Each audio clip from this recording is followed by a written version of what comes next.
off script with my brothers from another living color with the skit. Yeah, with the shit. Finna call it blitz, make you call it quit. I can execute the plan or improv off script with my brothers from another living color with the skit. Yeah, you know the squad I'm bumming with. Try to run with the rock and you fumbled it. Finna spin the block in the mothership. Rock like Woodstock, big stock, smother shit. Word to Uncle Sam, we tax like the government. Still in the game till this day, I'm in love with it. You are now rocking with the most coveted. Unapologetic, let you know who you fucking with. What's the use? I got the juice. Tapping head tops like Duck, Duck, Goose. Slide off smooth in a coupe, no roof. Rocking sheep's clothing, I'm the big bad wolf. Double up, we gon' double down and double that. If I feel I'm double crossed, I'ma double back. That's a couple hundred large in a duffel bag. Blitzkrieg, somebody gon' end up a pack. Yeah, with the shit. Finna call a blitz, make you call it quits. I can execute the plan or improv off script with my brothers from another living color with the skit. Yeah, with the shit. Finna call a blitz, make you call it quits. I can execute the plan or improv off script with my brothers from another living color with the skit. Yeah, you half steppers can't fuck with this. I'm with the big steppers and we stumping shit. Ice grill, you can feel the momentum shift. Alpha and the Omega, I'm the Genesis. Real savage, go getter. Yeah, I'm getting it. School of hard knock, I'm the mascot flipping shit.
Friday. Let's fucking get it, man. Top of the top to everybody. And happy Father's Day weekend to all the fathers out there. One more time, man. It's Friday. Let them know what time it is. It's week 4, Friday style. We in the building, man. Top of the morning. Lee, how you feeling today, big bro? I'm feeling good. Come on now. My bad. It's the afternoon over there. It's 12 o'clock over there where you at, man. It's true. Oh, my mama. It was a rainy night. We had about 5 inches of rain last night. It was raining last night, dog? Hell yeah. You should see the news this morning. We had rich streets and rivers flooding. And then just like what day was we watching the England game? Was that Tuesday or Monday? That was Tuesday. And just that day, you was like, bro, the heat index was going to be 100 degrees. It was 109, and it's going to be because it was that storm that came in from South Texas down by Peacock, right? We didn't get like what Peacock was supposed to get down in South Texas, but we were supposed to get the rain, and they sure the hell delivered on that promise. We got the rain. Cold world. You go from 109 to 5 inches of rain in a span of 3 days. That shit is crazy. Y'all got the most bipolar weather there fucking But then is, again, dog. once this part of tornado season's over for us, when we do, it's straight heat, and that's the problem. So all this rain that we get is great because we'll be in a drought in the summertime. So this water's facts. That's us. That's like us here in California. It is drought season. Looking for a reason. It's like Thanksgiving without the feasting. It's a real drought season out here for like the last 20 years, dog. Every day, boy. If you look, because I'm a fan of these content creators. They're called Sin City Adventures, and they're out of Vegas, right? It's a father and son duo, and what they do is they like to fish at the what's the name of the dam at Lake Mead. They like to fish at Lake Mead, but what they do is, since I followed them on ever since I started following them, what they do is they document how high or how low the water has dropped at Lake Mead. Oh, so not only at Lake Mead, they've been to Lake Powell, which Lake Powell is part of the Colorado River. And see, like with that weather that y'all getting, hopefully that shit gets somewhere to the Colorado River and help fill that up, because that motherfucker low as shit, dog. It's a drought all through the Midwest, all the way towards to the West Coast. 100%. Yeah, I was watching Good Morning Football, and they were talking about Mike McDaniels. Woo-hoo-hoo. Look at you. You want to start to show off on some Homer shit, man. Look at you. But all they talk about is Mikey D's shoes, man. I've seen this shit, but they say, man, his shoes are. He said a couple of the players I was watching like 3 weeks ago said his shoe stuff is. They can't even keep up with Mike McDaniels. Oh, so he's a sneakerhead. Oh, he said every day shout out he to has Mike some new sneakers McDaniel. Oh, my mama. And for those that might just be tuning in for their first time, my name Heart to Start JD. That's ear to the streets. I'm a Niner fan. He's a Charger fan. He got to start to show off with some Charger shit. He got to let it be known 100%. Let's shout out the chat. We got the motherfucking king of the LBC in this bitch. What's up, King D? Happy Friday, big bro. I was telling King D I was working on the next episode, and I'm going to have a segment that has to do with the Rams and the Chargers in honor of King D. Talk that shit, man. Let's go. Ramley, stand the fuck up. We share a stadium. I don't mind sharing a stadium, but I'm going to share the show with him soon this year, so it's going to be fun. Talk that shit, big bro. Looking forward to having King on. Well, shit, man. Let's start this shit off right, man. Y'all are tuned in. Hey, shout out to my dog Bogard Scott Free, man. Oh, my mama. This is how he start this shit off. Welcome to a Friday edition of Wake Your Game Up. Let's fucking go. 100%. Top of the top. And we will have the Guru back today, too. Shout out to Spencer the Guru, 100%. Shout out to Papa Guru. That is real GWN shit right there. We got father and son, man. A whole bunch of generations or decades in between them of real isms. Them is facts, man. Oh, my mama. You ain't lying.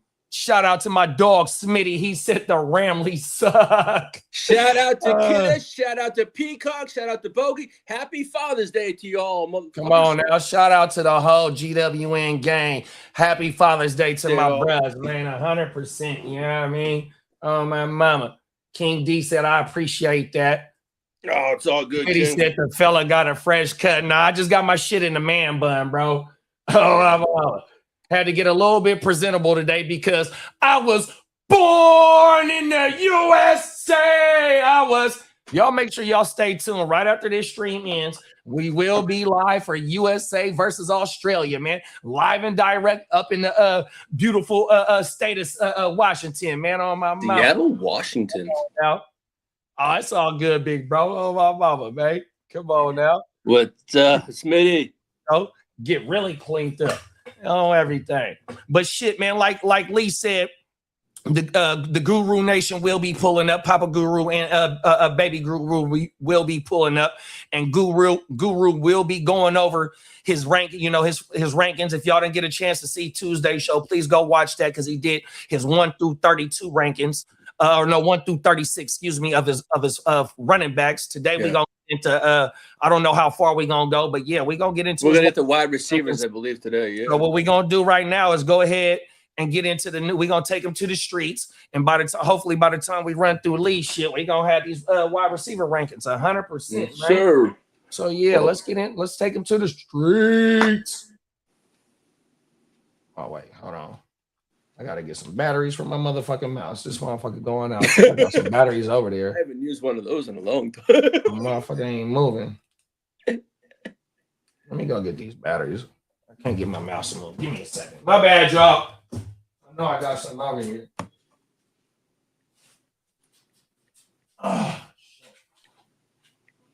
Double A's. Oh, here they go, right here. Burnt out. Not only am I burnt out, but the motherfucking batteries is burnt out, literally. Oh, my mama, that's how you start the fucking Friday off, my G's. 100%. Happy Friday to y'all, man. Oh, my mama, we done made it through another week. You know what I mean? Appreciate y'all. Oh, these is single A. Appreciate y'all for pulling up on us, taking some time out your day to come rock with the GWN on this beautiful Friday. How many days are we away, Lee, from kickoff? We are 61 days away and 60 for those that are going the day before.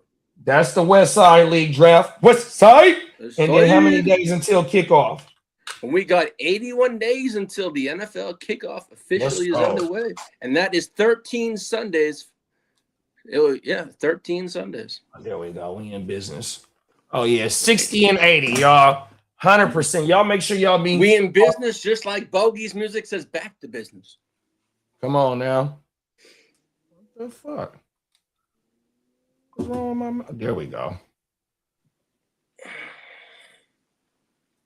I might have to leave and come back in. Oh, there we go. No, it ain't even my mouse. Let me leave and come back in. Give me 2 seconds, y'all. I'll be right back. Pause.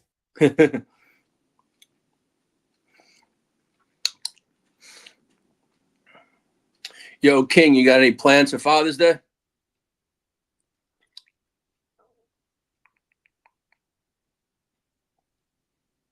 What up, Smitty? Hope all is that well. Shit ain't even my motherfucking mouse. It's StreamYard. Here we go. We finna take them to the streets. Fucking go.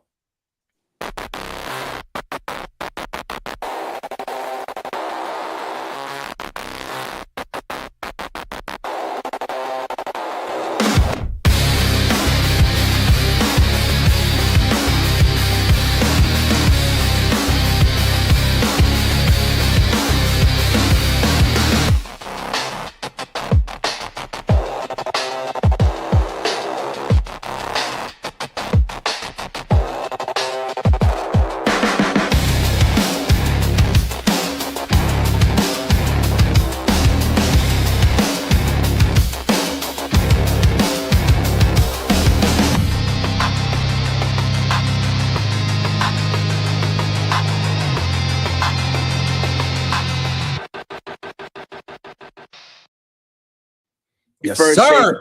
Let me say first thank you to everyone that tuned in yesterday to season 2, episode 10 of the Chargers Power. I appreciate each and everyone. I appreciate JD for rocking up me. But on that note, I will start off with the injury report. Hold on. The fucking owie report. Ouchie.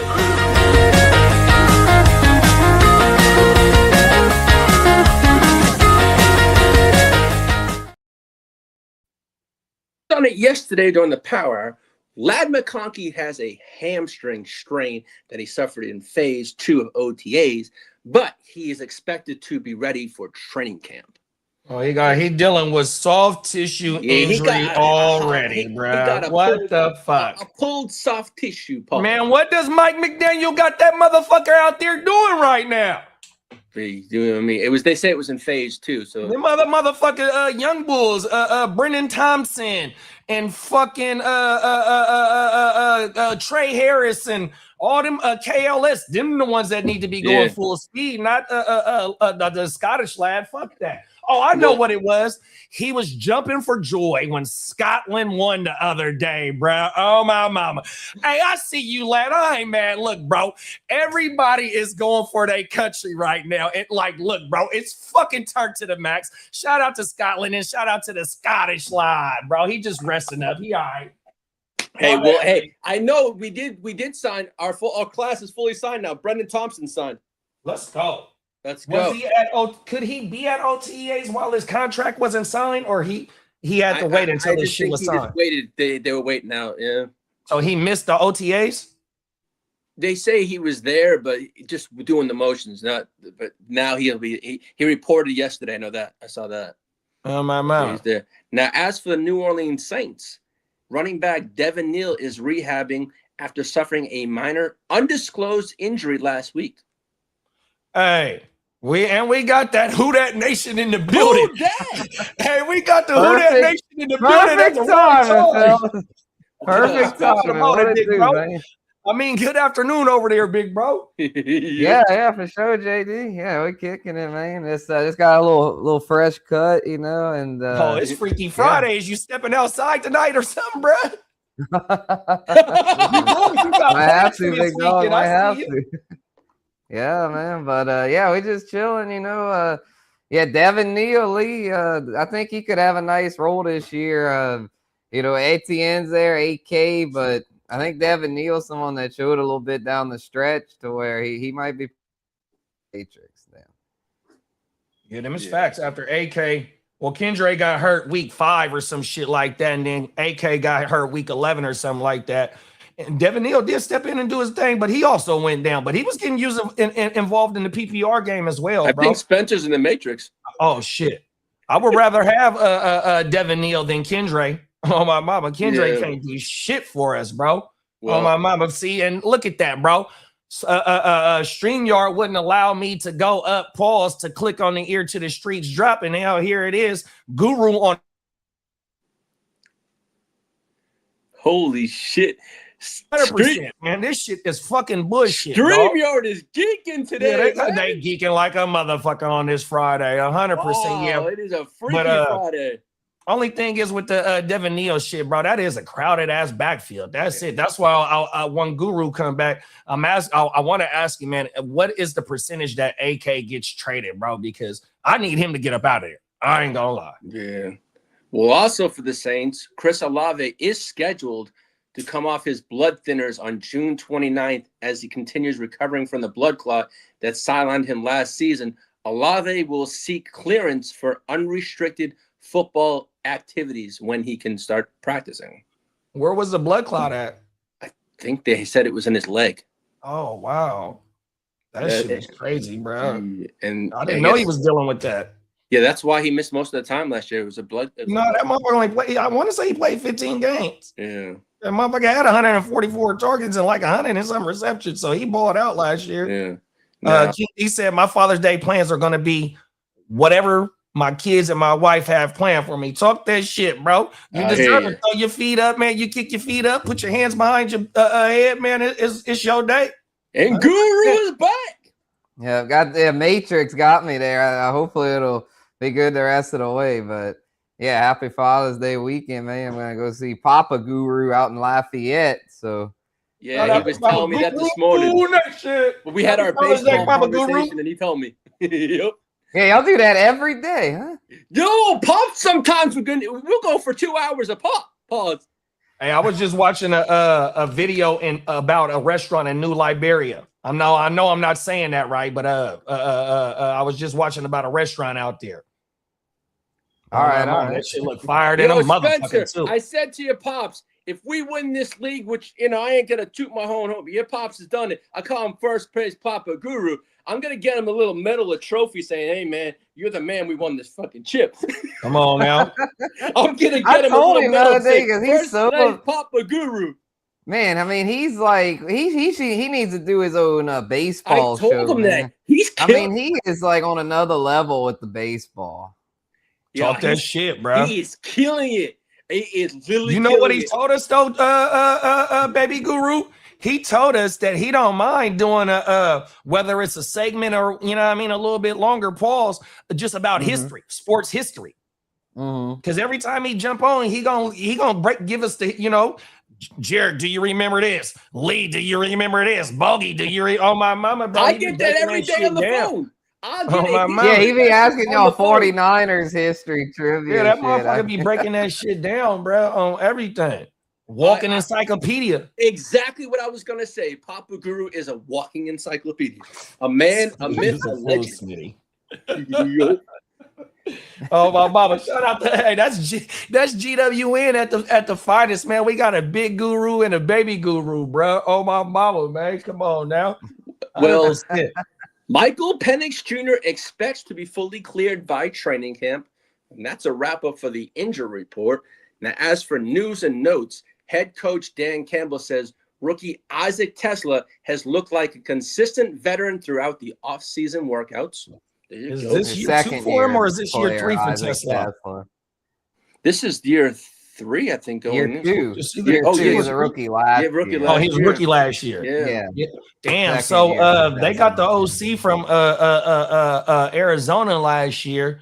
They was airing that bitch out. I'd love to see a breakout year from Tesla. Yeah. And he got targets to fight It's over Jamo possible. and huh? Yeah, I was like, yeah, it's possible. There's just a lot of established weapons over there. I mean, with Facts. Amon-Ra, Jamo, Gibby, Laporta. I mean, Yeah. Tessalala is only 5th on the pecking order, so he'll have to have a really impressive camp in preseason to show that he's worth significant targets. Come on now. Well, All right, one Lions, thing in his defense, though, like it seemed like every time the motherfucker caught something, it was a TD last year.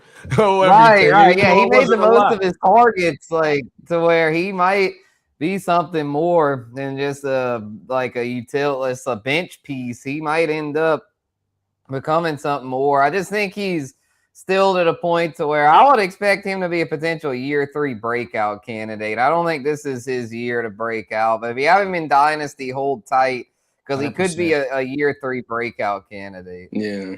Oh, hey, I just picked the motherfucker up in one of the leagues I commissioned right off the wire, bro. I don't know why that motherfucker was sitting out there, bro. Oh yeah, if it's a Dynasty, he's for sure worth holding. Oh, bro.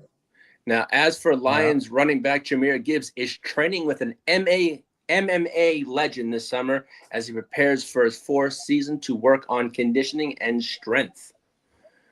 As long as it ain't John's Bones.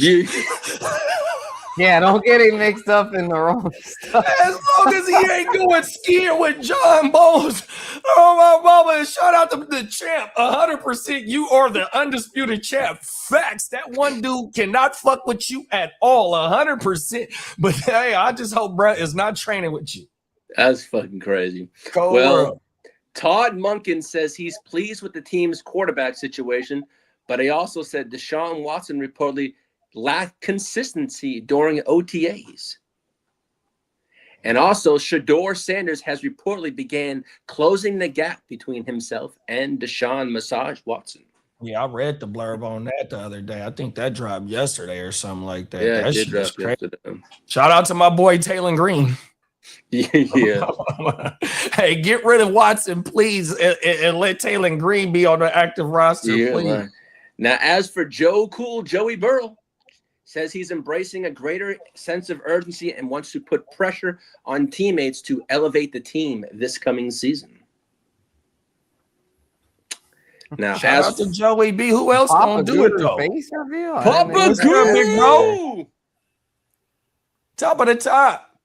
Look who it is. It's first place Papa G. Come on now. Somebody told me, somebody called me and said y'all were talking about me. So I had to check in and see what's going on. Oh, yeah. Your ears must have been ringing. Roses. Yeah, the ears was ringing like a motherfucker. And I wanted to show off my new. We going to St. Louis next week. Spencer and I and my little brother, and we. I wanted to show off my new Cardinal hat. Talk that shit. Show off that fresh drip. And what series is it? Oh, they playing the Diamondbacks, but we just going to the one game. We're going to see an old friend of ours who's going to be. He's 81 years old. I told Spencer if we're going to go see him, we need to go see him. The man ain't getting any younger, and you just never know what could happen. No. So happy early birthday to Big Bo. The game we going to, we decided to do it right. I don't know if you want to call it a suite, but we in what they call the Champions Club. You're going in style. It's like 120 something bucks, but they feed you. You get a full, small, like big buffet with a carving station. Oh shit! All the drinks you want from 2 hours before the game to 2 hours for like 4 or 5 hours. You can eat. Oh shit! Damn thing you want. Oh, y'all ain't got nothing but to worry about is can you take your shoes off during the game? Because hey, I'm gonna be full and tipsy. I'm gonna be at the stadium with my shoes off watching the motherfucking game. That's how comfortable y'all got it. Oh, everything. That's some fly ass shit. Because where our friend lives, they have this thing called the Metro Link, and you can just leave your car there, and you take that, and it's right over the river, and you go in right where the stadium is. And you don't even have to worry about driving or anything. Oh, that's federal. There you go. You guys are gonna have a good time. Come on now. But what's going on about this weekend? Like I just got my hair cut yesterday. I said his haircut. Now damn JD's got a lot of hair and he looks like he's hey, I don't have whatever I have on the top of my head, pause, is staying there. Because you know what? This is a railroad track up there, so I keep. But that's hard game. Yo, man, I don't want to go bald. I tell my wife, it's a railroad track up there. You get scared, you run. My goodness. I'm 65. I guess it's gonna happen at some point. Hey, my father went from the front to the back. I'm gonna keep as much as I go to my gay hairdresser. God, he had one of the best guys I ever gone to. I said, just take the dead ends off. I'm happy with that. Well, my dad kept his hair good. Spencer can tell you, his grandpa, my dad, he kept his hair good. He still had a decent amount of hair when he died at almost 96. Yeah, I'm not looking forward to a day where I have to say toupee is coming my way. It ain't gonna happen. Spencer's hair is so damn thick. Look at Spencer's. I'm jealous of the motherfucker. I don't know where Spencer got it, but I don't think he ever has to worry about that. Hey, Spencer, all I'm going to tell you is in 20 years, you're going to count your blessings and say, motherfucker, where Hey, baby Guru, tell them it skipped a generation. You ain't got to worry about that. It skipped a generation. Oh, my mama. Don't jinx me now. Don't jinx me. Don't jinx me. Oh, my mama. I'm only 28, so I'm not out the woods yet, but so far, so good. I'm not gonna lie. I'll tell you this. I'd rather be, if you got to pick between the two, I'd rather have good health and a little less hair than a lot of hair. For sure. That's for sure. The health is the thing. Well, as for the Los Angeles Chargers, Omarion Hampton said this. I know Spencer was one of his on his rankings. His top 12 running back. Yeah. He said Mike McDaniel told him he reminds him of Hall of Fame running back Terrell Davis. Oh shit! Yeah, Mike McDaniel, man. I mean, he's a legit play caller. To where I'm thinking that Laddie should bounce back in a big way. Hampton should be an RB1. Herbert, I think for sure a QB1. I mean, y'all's offense should be in very good shape this year. Especially with Njoku. I'm loving that shit. Yeah, it's just a matter of Trey Harris, the Lafayette boy, went to Como High where I went to school. Can Trey Harris step up and be that complimentary weapon there? Because like Keenan Allen, y'all don't want to have to bring him. I don't want the old man there anymore. Yeah, I mean, y'all need someone new to step up. And I think that new person might be Trey Harris because it's like Laddie's got his role. QJ's got his role. Y'all need a third. The tight ends are nice. Yes, but y'all need one more receiver, and if Trey Harris can be that guy, then y'all can tell Keenan Allen to turn in his retirement papers. I think Brendan Thompson's that 4. Yeah, and I'm gonna double down on that. What both of y'all just said, just based on that Trey Harris has that draft capital. Why not have his growth start now? Why stint it another year? You stinted last year by having Keenan over there, and you took Brett in the second round. Oh, okay, I can give him a red shirt year. I understand that. But here it is going into his second year with second round draft capital. This is what you drafted him for, 100%. And then especially with Brendan Thompson. So you got another wide receiver that the OC who brought in this year wants to see him get on the field as well, 100% though. So there's no reason why you should bring in a older receiver. You got young bulls fighting for competition out there already. You also have KLS, you don't need to bring an OG in to fight for competition. Oh my mama. You got Lambert Smith too. So it's a crowded wide receiver room. It's not like we're lacking over there. Now, as for Derek and the Dallas Cowboys, shout out to Derek and Cowboy. Brian Schottenheimer plans to move wide receiver George Pickens around in the formation more this season. So he's going to be playing multiple spots. And the Eagles and CD, they're both WR1s. I mean, it's crazy to think that you got 2 receivers on the same team that are legit WR1s for fantasy, but I think in this case they both are. No, them is facts, Guru. And remember, bro, we missed CD with 5 games last year, and the year before that, I want to say that was the year that he had 160 in targets, 170 in targets in 2024. So yeah, man, that's and fucking Ferguson. All 3 of them dudes had over 100 plus targets last year. Ferguson, Pickens, Javonte's arguably an RB1. Yeah, they all 3 of them had over 100 targets on my mama. That shit's ridiculous, bro. The Philadelphia Eagles are expected to use Saquon more in the passing game this coming season. I'll believe it when I see it. See that, exactly. Now, as for Dan Quinn, he says no rookie anymore. Jacoby Crosby Merritt must improve in pass protection to earn a larger role. Pause. Yeah, we did see. That makes sense. He definitely needs to.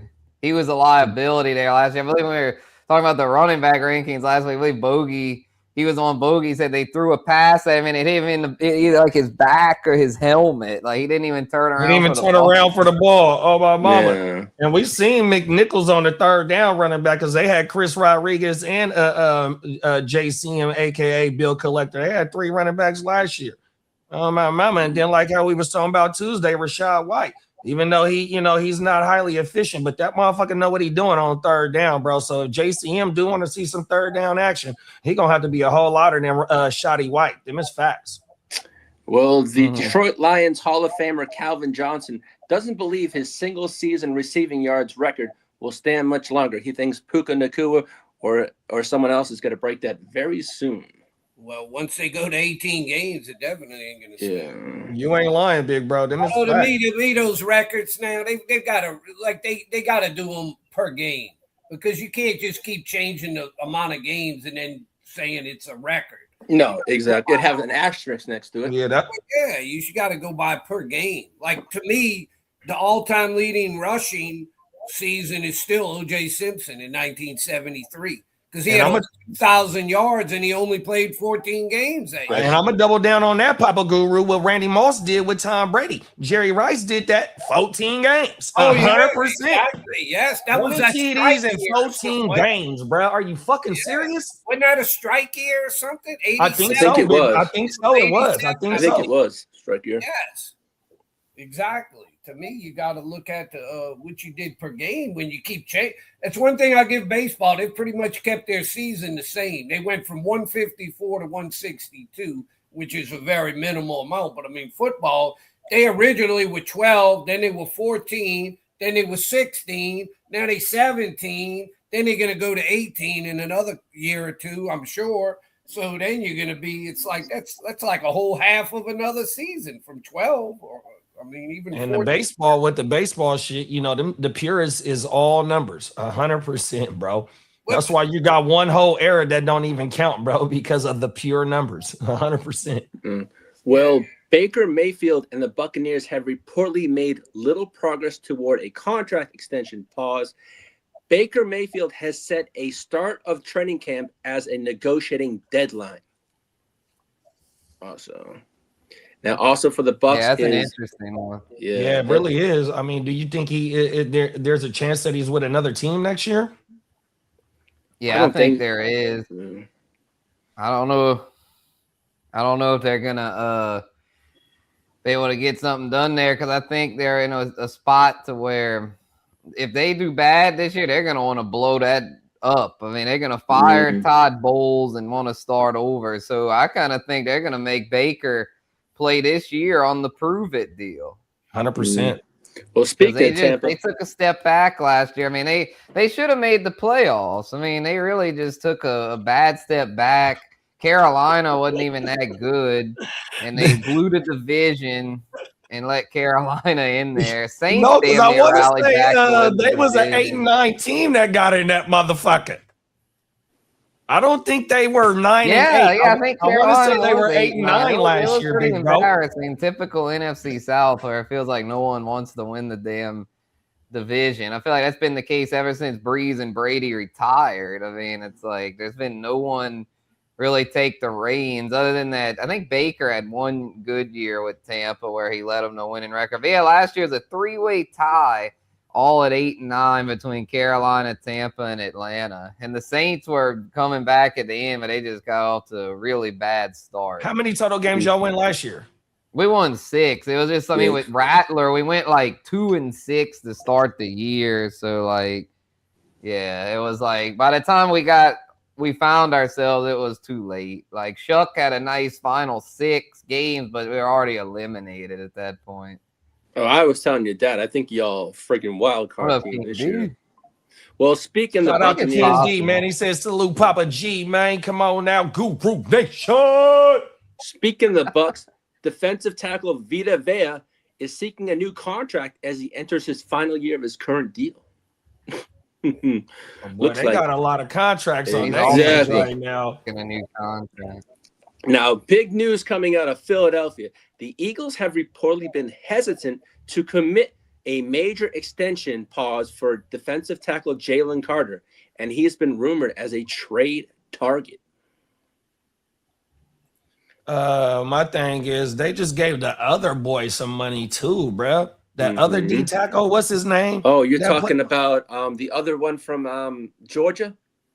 Nah, I don't know what Nolan school Smith? he went to, but Was it Nolan Smith? he played D tackle for the Eagles, and they just paid, bro. I want to say they paid him last year. Oh my mama. Let me pull his name up. I'm trying to think. It was one of the Georgia boys. Smith. Oh God, I usually know these guys. Nah, Nolan Smith, I think, is a linebacker. I'm trying to think. Yeah, he's an outside linebacker for the Eagles. Yeah, I'm finna Went pull to his Georgia, name up. but yeah. He was What are we balling last talking year. about? I went into the The Eagles D tackle. I'm finna pull it up right now. Jalen Carter? No, Is it that's Carter? that's the one you're talking about right now, Lane. Jordan Davis. Jordan Davis. Jordan Davis just got paid. No, I'm matrixing again, y'all. I may hop out and hop back in. Well, yeah. So why are you going? It's going to be hard to pay two D tackles. We talk about paying 2 wide receivers. Yeah, they say he wants $30 million a year in the contract. I'm gonna pull Jordan Davis contract up. Yeah, they said he wants 30. He's looking for 30 plus a year. But then again, he has those off-field problems, and I think that's why the Eagles want to move off of him if they can without paying him. Can I ask y'all a technical question here? Yes, sir. Okay. Like, since I'm in the camera and I'm usually kind of incognito, they're not used to actually seeing me. If I want to, is there a way you can like zoom in or zoom out on the camera? I don't. So your camera is built in to what you got, or you got a separate camera? It's built in. It's on my laptop. Oh yeah. See, I don't know. I got I got one of them, but I don't use that. I use a little separate camera, and I don't think there's no setting to do that on the camera that I'm using. I have a thing where it says mute my mic, but if I want to take me off of the camera, what do I click on? It's not okay. So what you can do is, damn it. Let me see. There's a camera thing down the bottom. You can just go like this. Yeah. So it'll take you off. I see a microphone thing. Oh, maybe there's a thing next to the camera. There it is. All right, I just go. Yeah, so that's if I do that or do it, then it puts me in or out as far as the camera. Exactly. Now, speaking of the San Francisco 49ers, according to multiple league sources, the 49ers are prepared to move on from Brandon Aiyuk. A release before training camp is the expected date. Yeah, get him up out of here. Let him go start his career, start his new chapter in his life. You know, hopefully he's in shape so he can get busy this year. 100% with a new team. Now, shout out to the 49er Bang Bang Niner gang. The Eagles and the 49ers are the talk of the town for trading for Maxx Crosby. It's the Eagles and the 49ers that are lighting up the blurbs. And they say the Eagles' interest is nuclear hot, and the 49ers is basically just about the same. That you got the cap space. It's just now they're waiting on what's going to go on with Max. Do they want multiple first, or do they want 1+ or a player? Because everything I saw long ago is they still want those multiple first, but I don't think that's going to happen due to Max's knee injury or after that trade that didn't fall through. So what's the chances he gets traded before the season starts? I think it depends on the Raiders' record. That's what I personally think. So I mean, so you think he gets traded during the season? Then or he's just not going to get the deadline. Yeah, if they fall out of contention, because that's where I see is if they start falling out of contention, that's where I see that you're talking about Mendoza coming in and all that kind of stuff. You know what I'm trying to say? And then Maxx Crosby possibly being traded, because if they're out of it, I mean, if they can get something from Maxx Crosby, all they can do it. Yeah. So this just if he's not gonna get traded to the deadline, then I ain't worried about the Niners being involved, because there's a whole lot of ways to go. 100%. And then it's like if we get somebody to develop, maybe like Mykel Williams, that was a first round pick, and then you got a Romello Height that you took in the 4th right now. My thing is like the D line damn near set, bro. We can go get Jesse Bates and add to that secondary, because I seen fucking Raheem talking about how the fucking the safeties is. He hasn't defined both safeties. It's 3 safeties right there right now. You got Siegel, fucking Mustafa, and what's my other boy's name? Oh, Jair Brown. He ain't named Jair Brown. Bro ain't even named 2 starters yet, so they in competition right now. Like they got like 5, and you traded for Osa Odigizua, so like your D line said we don't need, bro. 100%. Mykel Williams, first round pick, bro. On my mama, we need him to develop. And you got, like I said, Romello Height, bro. Go get some help in that secondary, Brian. We gonna be all right, man. Fuck Max, especially if they asking for 2 first. Fuck no. Yeah. I know I touched on it on Tuesday. The Colts now are reportedly exploring the possibility of signing Deebo Samuel. Yeah, we had mentioned that. Yeah, they were saying him and Keenan, which could have something to do with Pierce being a little banged up to start the year, but it's probably more of a reflection on their lack of depth at wide receiver. I mean, they signed NWI, Nick Westbrook, Guchinni, but outside of that, they don't really have much over there. I mean, you got Pierce and Downs, the 1-2, then NWI, Ashton Doolin, and Anthony Gould, who have neither one of them have really shown a whole lot. And then they have a rookie there, Deion Burks. So they don't really have much in depth over there to where I could see a Deebo fitting in over there. I think there's potential for him to have a limited role, you know, especially if Pierce is banged up to start the year. Have a veteran out there early. As a safety blanket, Yeah, no, I agree with that. And then remember, I want to say they took A.D. Mitchell a couple of years ago in the 3rd round. Oh, my mama, that's high. Yeah, they probably gave up on him. Well, he was part of Sauce trade, I think, right? Yeah, he was. And he came out. Yeah, exactly. Yeah, and that he merged with the Jets last year, and that was pretty significant because no one was really balling for the Jets last year. And not that A.D. Mitchell was necessarily balling, but he was just steadily productive. And if he can carve out a role there this year next to G-Dub, then, I mean, he could be like we talk about those super deep degenerate leagues, like that 32-man league. I mean, he could be a guy that could be a flex in some like super deep format like that. And maybe even like if G-Dub, hopefully he doesn't get hurt again, but in the event that he would get injured, then A.D. Mitchell would probably be the top target over there.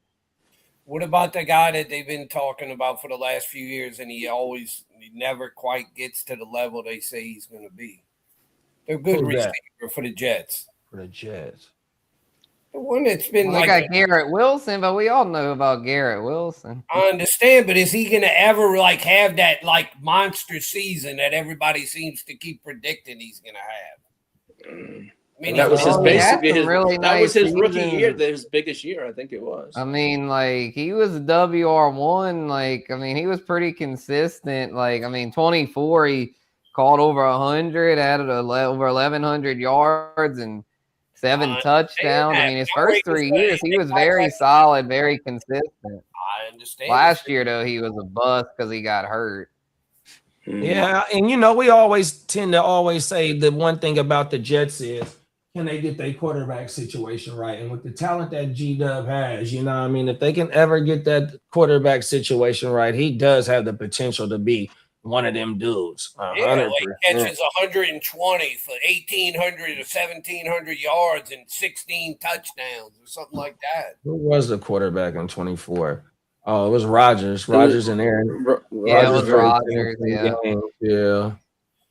Because he's kind of burned me a little bit because it seems like I've believed in him and I end up drafting him. I don't remember first, second round, something. And that was like, I mean, he was so young. I mean, it's like he had to feel like people probably overvalued him, especially because of Rodgers. I feel like Rodgers went over there, so everyone just assumed that Garrett Wilson was going to be a top 5 receiver, but he still had a lot of room for growth. Spencer used to say I've tended to not go enough maybe with the rookies. And then last year, it seems like I kind of went more with the rookies and it kind of burned me. It's like, it's also hit and miss though, too.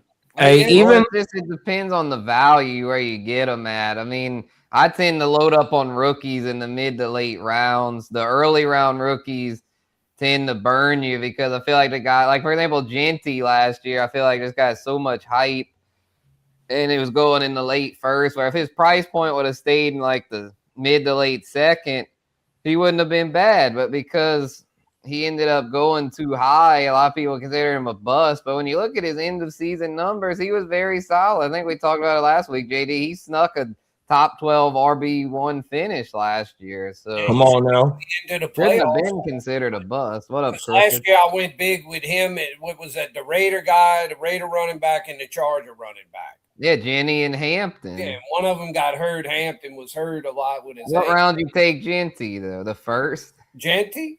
I could see him in the second.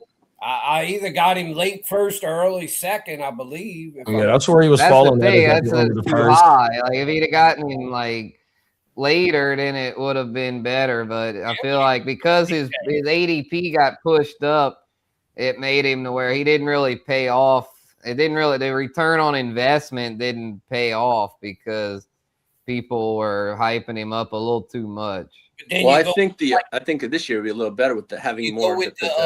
You go with the more veteran proven guy, and then people are saying, well, he's getting old, he's liable to, decline, or he ends up hurt or something. I mean, that's why I feel like in the early, you gotta find the sweet spot. Like, I mean, they load up on the ones like, the guys are in like the prime of their careers. Like as far as the running backs, I mean, like James Cook, Devon A-Chain, guys that like, especially like the late first, or early first. I mean, it's Bijan and Jahmyr Gibbs. It's like those guys have had a few years to prove themselves, and no one's bust proof. I mean, injuries can happen to anybody, but I feel like that's the key with the early rounds is try to get the guys that, have the proven stats, but also have some room to improve. Yeah, well, I agree with that. To me, the key with these running backs in fantasy, though, you got to figure out what team or teams is going to be the team that's going to feed the ball to the guy when they're at the 1 or 2 yard line and give him a lot of these little cheap, what I call these cheap touchdowns. Where other teams, they get down there. It makes Derrick Henry so good because with Derrick Henry, he's basically a lot to get like 10 to 15 touchdowns. Those bruiser backs, touchdown. Like Jonathan Taylor last year when they got down. Yeah, Jonathan Taylor, he's another one that you can pretty much count on. Yeah, Jahmyr Gibbs. I mean, all those RB1s. I mean, CMC, like those guys. Yeah, and Genty this year should see his touchdowns go up. Last year, look at the system that he's in, bro. You brought it up on the Tuesday show, Spence. He's got Kubiak there, bro. Kubiak is a 50-50, and he has an offensive line. Offense, bro. That's they signed Tyler Linderbaum. Yeah. Oh man, it's a first round running back, bro. You when the draft capital that you have with Genty being last year in the top 10 or wherever the fuck he fell. That means they feel like he's a generational back. Even though that Kubiak didn't draft him, that's how that organization feels, because even though that Gibbs wasn't in the top 10, but he fell in the top 15, you're not taking running backs like that if you don't feel like they can produce on all three fucking downs, bro. And here it is now. Last year was a complete shit show. Lee's old neighbor didn't know what the fuck he was doing out there, because from what I heard, he was favoring all his motherfucking players. And then you had a fucking college OC, which he tried get back in the NFL. Man, he probably back in college somewhere again. It was a complete shit show over there, 100%. Now you got this motherfucker fresh off a Super Bowl win, whose system is proven because they whole coaching tree. Lee broke it down. It's like half of the fucking league. You know what I mean? So yeah, it's a proven system. So yeah, the stock up for Genty, 100% in my opinion. I think it's a big year for Genty. I think as much as I don't like the Raiders, I think that team's good. I think I look at the Raiders this year for me as a 6 to 7 win team this year. I think they'll be improved, and then all they're missing now is a wide receiver. Who's going to they tanking for Bruh? Who's that quarterback this year? Well, it's Kirk going to be Cousins. Kirk Cousins until Mendoza walks Yeah, I into thought they had a veteran guy there. So Shout out to the crooked commish, man. Happy Friday, big bro. Oh, yeah. Shout out to the commission and happy belated birthday to his son.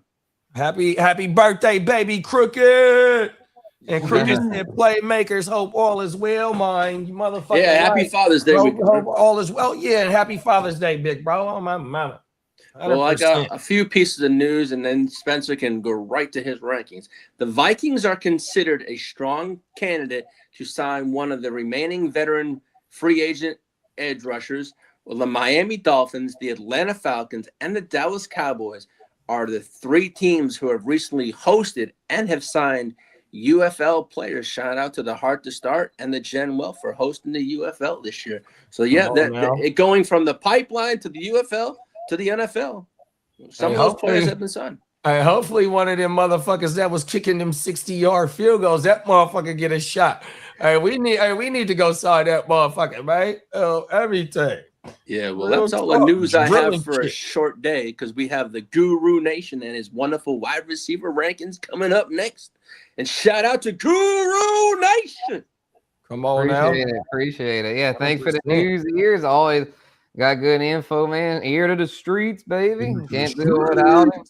So, yeah, I think since we don't have the whole panel today, I might just do just like top 12, maybe top 24. Probably not going to go too deep, pause, since I don't want to get like the full panel's thoughts. But we can do like the first, we can for sure do the first 12, though. Come on now. So, yeah, and then I think next week we could finish the receivers and maybe throw tight ends there as well if we have time. Well, look, before you get started, I'm gonna head on out of here and let you do your thing. And then, JD, I'm going to tell you before when I really start getting heavy into the football next month in early August, I'm going to have to call you. I want to run some things by you and see what you're thinking. Since my son is in every league that I'm in, so he doesn't really want to help me too much. So I'm going to run some things by you and see. It's wartime. It is wartime. Right. You already know, big bro. Oh, everything. It's time to start grinding now. He's like, it's nothing personal, Spencer. Well, Spencer, I'm the type of, I always wait kind of like to the last 2 or 3 weeks, kind of like the guy that's cramming for the final exam. Oh, my mama. Facts. Cram session. I know that. I've been so in my live drafts, I ain't gonna put it out there, but I had one of my league mates. We driving to the draft. We driving from LA to Vegas, and that motherfucker got his pen, his paper, his phone right there on the way up. 100%. So trust me, I know how motherfuckers be getting ready for that cram session. It is the season, bro. Redraft is There's so much information out there. You can do a lot of cramming. Come on now, redraft is here. All right, well, I'm gonna head out. You do your thing, Spencer, my boy. And, hey, Papa Guru, you have a wonderful Father's Day weekend. Yeah, I was just gonna say that to JD and all the fathers. Happy Father's Day, big bro. And I will see you this weekend, Spencer. Yep, for sure. All right. Y'all have a good Guru Nation. That's Papa G right there, man. First place, G, like ear to the street say, man. They over there dominating in baseball, man. Yeah, he's big time with baseball, that's for sure.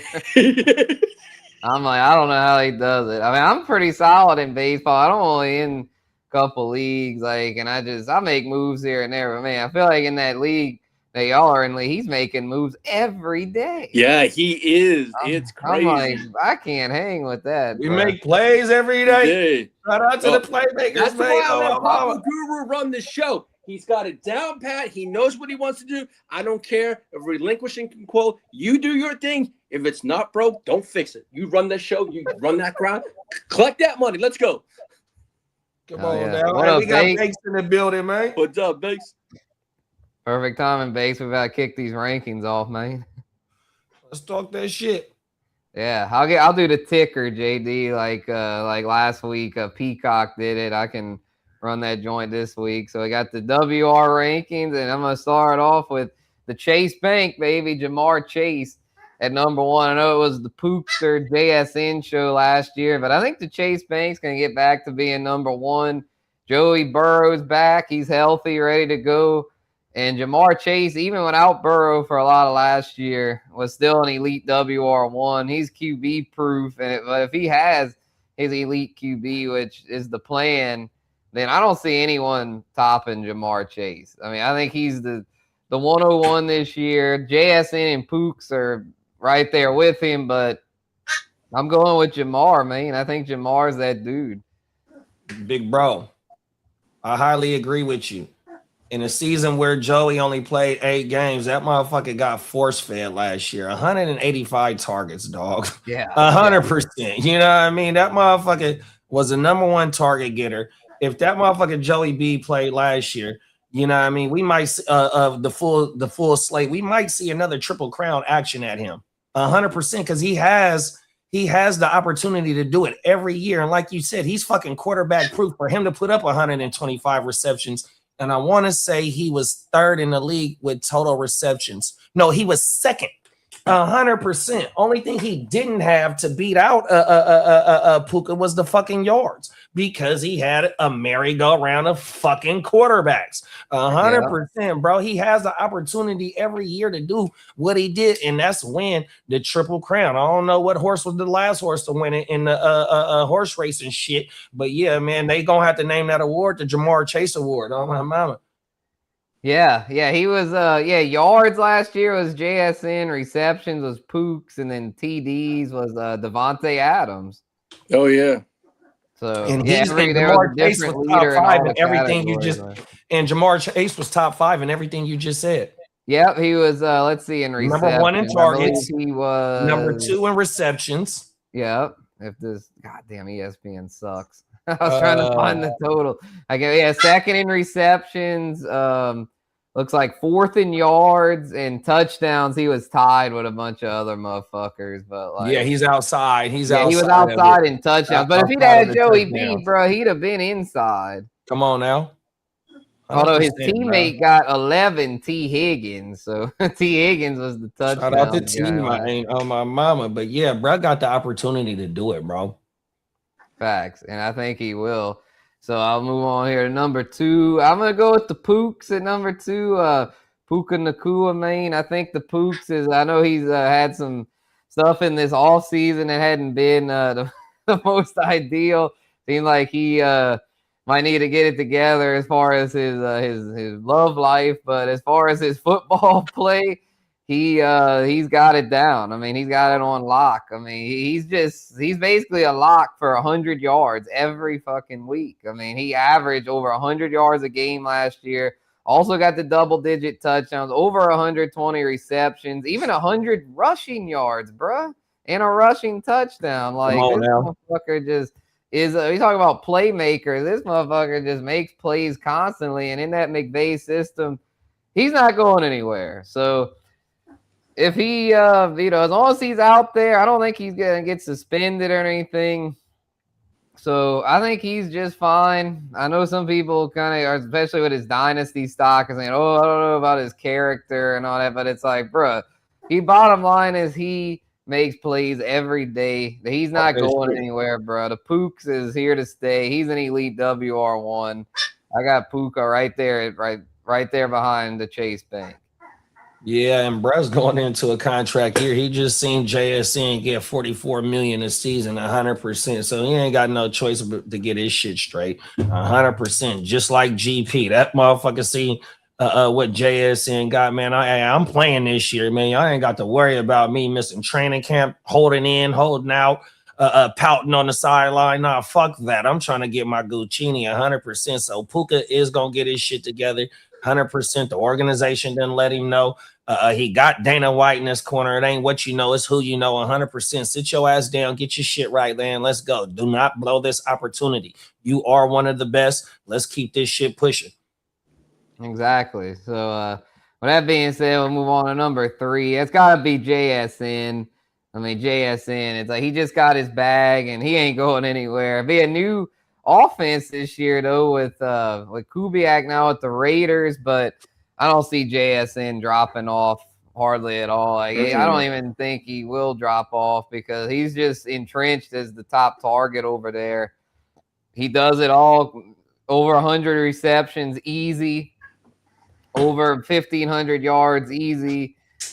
Got double-digit tugs last year. Could easily repeat that too. Not sure if he will, but that'd probably be the one I'd be, I guess, the most concerned about. Will he repeat that touchdowns total? But even if he doesn't, even if it's only 8, if you're catching damn near 120 passes for over 1,500 yards, you'll be a top 5 wide receiver in PPR. So JSN ain't going anywhere. Seahawks aren't going anywhere. Got him there, right there at the number 3 spot overall. And bruh is on the on the emojis, the red stock going up. In 2024, he only had 137 targets and 100 receptions, and then in 2025, he upped this shit damn near by 30 in each of them categories, 100%, man. My mama, bruh is on the ascending route, ascending tree, or whatever the fuck you want to call it.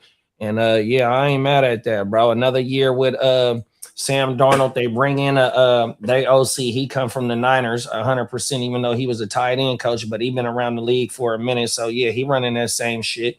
So yeah, he know what to do. And with him being on the Niners last year, and he seen how McCaffrey got force fed, man. You got to get your playmakers the ball 100%, and then you got a whole new run game. You know what I mean? So yeah, you're gonna have to have JSN continue to do what he did to make the offense go. They really don't got even too many big name at playmakers over there. You know, the tight end situation. Barner's a good tight end. Rashid Shaheed, you know, it seemed like he's more of a 9 route type, you know, wide receiver. You know what I mean? Even though they still got OG Cooper Kupp, it's like, yeah, Brad, JSN is the end all be all of that offense, 100%. And fucking Charbonnet. We don't know when we're going to see Charbonnet back. So, yeah, JSN got the opportunity, bro. Yep, and I think the rookie Jadarian Price will be a good running back there. And then as far as other receivers, like some people might be thinking, oh, if they have nothing else, and defense is just going to key in on JSN. But I think they have just enough to where even though JSN will see a lot of double teams, he should still do pretty well. Because I think with Shaheed, OG Kupp, and then Torrey Horton going to be going into his second year. Torrey Horton showed a good bit of potential last year. I think Torrey Horton could be kind of like the secret weapon for them, to where I think defenses are going to have to account for guys like that and can't just like triple team JSN, because I think this Torrey Horton kid is pretty legit. So I think they've got enough other weapons to where JSN will still be able to thrive. Yeah, no, I agree with you on that. And just to double down on that, in 2024, JSN, he was mainly a slot wide receiver. And last year he was on the outside. So my thing is like, bro, he knows how to get used all over the field, and when he get used in the inside, bro, it's hard to double team that shit, bro. And you get in the slot corner, safety or nickel, bro, like you can scheme that motherfucker up, bro. He's a do it all wide receiver, bro. Oh my mama. 100%. Speaking of do it all right, wide receiver, number 4, we got the sun god himself, Amon-Ra St. Brown at number 4. I just feel like he is not going anywhere. I know we talked about Tesla, and I mean, Jamo's got a lot of hype surrounding him, but Amon-Ra holds it down year after year. 4th straight year of over 100 receptions. 4th straight year of over 1,100 receiving yards. And 3rd straight year of double-digit touchdowns. I mean, the numbers speak for themselves. Dude is as consistent as they come. Doesn't have maybe quite the upside of these top 3, but consistency-wise, you could say he's been the most consistent wide receiver in the NFL over the past 5 years. Even as a rookie, bro balled out. I mean, he damn near had 1,000 and 100 as a rookie, as a fucking, 5th-round rookie, 4th-round rookie. I mean, it's just unbelievable what he's been able to do, and so I don't see him going anywhere. He's only 26 in the prime of his career, so I think he's a pretty obvious choice to be right behind the big 3. Yeah, volume is king, 100%. You just said it. 150 targets, 100 receptions. Come on now, 100%, all the time. That shit is ridiculous, bro. So, I feel like Yep. I feel like these top 4 are pretty easy. I'd say 5, though, is where things get tougher because I don't know if there really is an obvious candidate. There's a lot of people you could make the case for at 5, but I'm going to go with the bounce back. I'm going to go with the bounce back candidate here. Give me Jettis, man. Justin Jefferson at number 5. I think Jettis bounces back in a big way. I know last week we talked about that a little bit with Kitteh. Catman was not feeling Kyler Murray, but looking back on it, man, Kyler, like, is not the worst thing in the world. He's a big upgrade over J.J. McCarthy. I mean, I'm not saying Kyler is going to lead him to, like, a winning season or anything. I mean, I don't think Kyler's, like, an amazing QB by any means. But for fantasy, we just need someone to get Jettis the ball. It's not that hard. I mean, even last season with the shitty QBs, he racked up over 1,000. I mean, this dude is an elite receiver. Like, he was number 1 not all that long ago. He was the WR1 overall not that long ago, to where, like, let's not forget that. You know, I think a lot of people after last season are reluctant to take Jettis and are running from that situation because of just how shitty the passing game was over there last year. But I'm thinking Kyler will do just enough to get Jettis back in that top 5. Okay, Bakes ain't feeling JSN. Okay, yeah, took a lot of their coaches. I don't know, man. I think JSN's pretty much top 5 proof, considering the volume and the fact that the offense still has pretty much the same personnel, and I think the new OC there won't. You know, he won't just be – it won't be a big drop-off, I don't think. Come from the same situation, though. But what was the coaching staff in 2024 in Seattle? Was that Mike McDaniel's first year in 2024? Let's see. Seahawks 2020. Yeah, I'm not sure on that. Yeah, I think yeah, it was. He was, yep. And then their OC was Ryan Grubb. So there we go right there. So now I'm glad you said that, Guru, because like I said, the thing with JSN in 2024, bro, he ran 701 slot snaps. Last year, bro, he only ran 100. That motherfucker can play inside and outside. Guru just said the OC in 2024 is somebody named Grubbs, and it ain't no disrespect to him. I'm just not too familiar with, bro. But the fucking Kubiak last year seemed like, look, bro, he's got a whole weapon that can play outside and inside, bro. And he only had 100 slot snaps last year. He was predominantly outside, bro. And in 2024, bro, 137 targets with fucking 100 receptions. 100%. He's on the ascending thing, bro. And this only his 4th year? Yep, entering year 4. They got that motherfucker paid early, bro. 100%. Bro, trending upward. So yeah, I ain't worried about that shit. And that OC come from the Niners. He was a tight end coach last year from the Niners. So he's been the around. Boy, I just had it pulled up. Brian Fleury. Yeah, he was a tight end coach for us last year. Yeah, because that Ryan Grubb, he's now in college. He ended up going to Alabama. He's not here in the NFL. After they gave him the boot, that motherfucker had to go rework his shit in college. Go get your system right, big dog.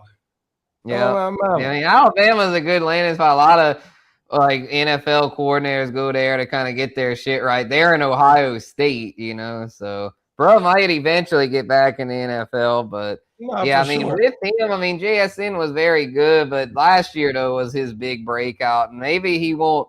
I admitted it. Maybe he won't quite replicate it. I mean, I have chasing Pooks over him, but I mean, he's right up there though. I think he's tier 1. No, for sure. I agree with you, big bro. Who'd you say was at 5, big bro? Oh yeah, Jettis, bro. Thoughts on that? You think Jettis? I do. I got some. Even though y'all see my shit, I got the red and gold right here next to me, right here. You know, I was born up to be a Cowboy hater. But what GP did last year and his CD gets 17, bro, like we know what we getting out of them, bro. You know what I mean? That's at least 140 for both of them with big playability. I got CD right there at 6. Oh, ahead, my mama. So yeah, it's just it's gonna be hard for Brett to crack that top 5 just based on, you know, I got them in Green Bay as my prediction. I still ain't made my final prediction for who I got winning the division, but I got Minnesota in there, bro, 100%. And if they can get any type of mid-level quarterback competency, bro, I'm with you. Jetta's, you know what I mean? Jetta's going to be right in the thick of things 100%. But I just think, you know, the emergence of GP, and if we get CD right there, bro, and then fucking you had the home run. I mean, your homer pick, Chris Olave, bro, 157, 56 with 100, and he had double digits. Oh, no, he only had fucking 90. He almost had double digits. He was right there. Yeah, he was strong 100%. In all 3 categories. Yeah, over 150 targets too. We're so, you know, that middle, you know, we're starting to see motherfuckers that haven't cracked that shit, and GP and Olave ascending as well, 100%. So yeah, I think that top 5 gonna be hard to crack, but he can do it though. Facts. Yeah, I think he's right there. Yeah, the top 6. They got CD at 6. I mean, last season the injuries kind of derailed his overall numbers, but on a per game basis, he was not far off. He was right there with the big dogs. I mean, when you look at averages, I mean, his average was a little. I think it's because he must have had some games where like he left the game early or some shit, because like I feel like his per game should be better. Yeah, week 3. It was week 3. He technically played, but he got 0. Like, I think he got hurt at the beginning of that game. And in week 8, he fucked his ankle up. I think he was dealing with an ankle issue. Right. Yeah, he hurt his ankle early in that game at the Bears, and then he missed the next 3 weeks. And then week 18, he also barely got any usage. Him and Pickens barely played week 18, I think, because that game meant nothing for the Dallas, so they didn't even really push their big dog. So if you take out those 2 games, I mean, CD was at his usual pace. I mean, he wasn't quite as good, which is why, I mean, prior to Pickens getting there, I feel like CD was a top 3 kind of guy. But with Pickens there, I mean, there's only so much to go around to where I think CD falls just outside the top 5. But I mean, you just mentioned it, JD. I mean, in that offense, like, you know, they're getting the volume. Volume is king. And so I still think, even with Pickens there this year, CD is going to get back into that top 6. Yeah, for sure. And with the CD and GP thing is like we've seen CD line up in the slot and cook 100%. So you're going to have to pick your poison. And then, you know, with them having a tight end that can command 100 targets as well, it's like they all 3 of them gonna eat. They probably all average at least over 5 targets a game too, though, bro. And matter of fact, let me see how many times Dak threw last year, because he played all 17. He was probably floating around 600 attempts. Where's Dak at? Yeah, he was among the leaders. Like Dak, bro, like Dak. If a healthy Dak, you can count on him airing that thing out like hella. You can always count on him airing it out. And he threw it 600 times last year. I think that was tops in the league. Well, Bo Nix actually a little higher, 612. But, I mean, shit, Dak is always among the leaders. Yeah, I can see it. Yeah, no, and them is facts. That's my thing. And the opportunity is there in that offense, 100%, bro. So, yeah.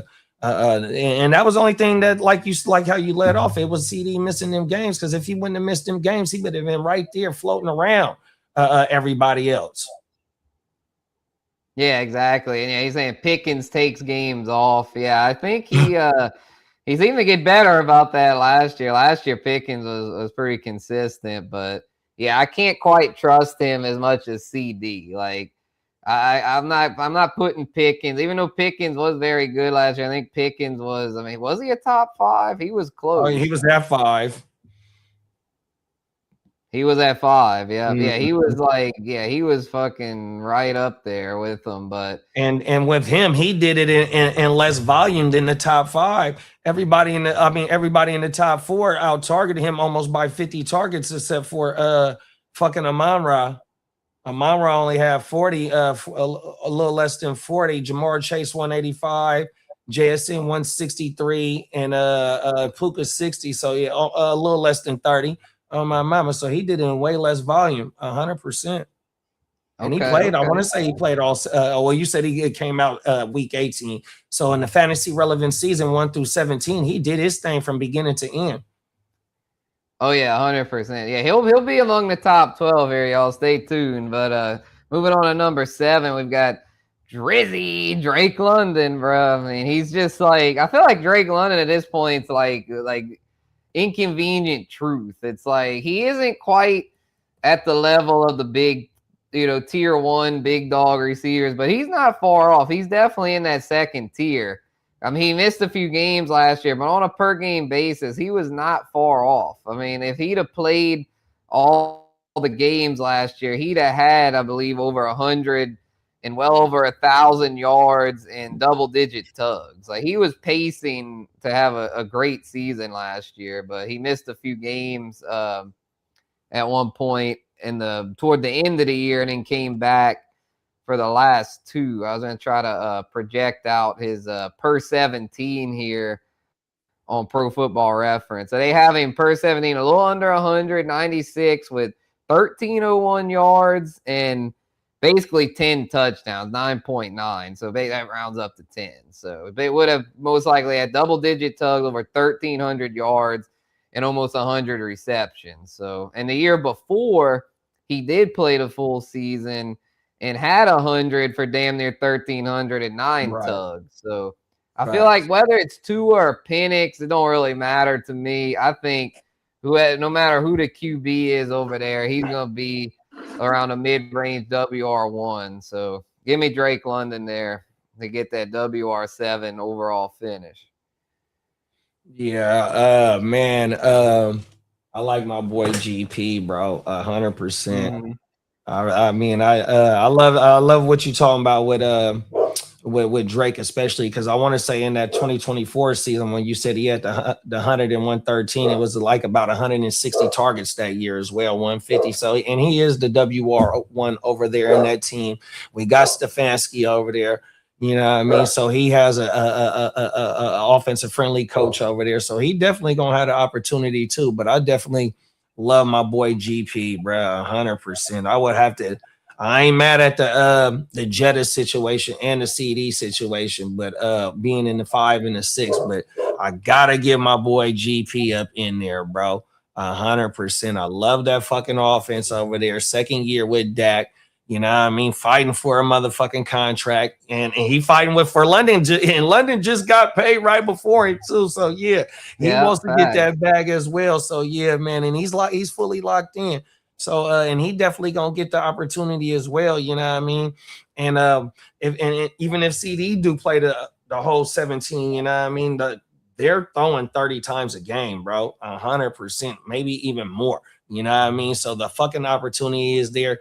George Pickens, he can run after the catch. He just not a big body that's winning on athletic. I mean, yeah, off of his athleticism, off of his physical traits. He can win off his athleticism because we seen last year, bro, he's taking 5-yard slants for 65 yards. He's taking 7-yard slants going for 60 yards. He's winning one-on-one routes. He's getting used in the red zone 100%. So, yeah, I mean, I'm fucking with GP, big bro.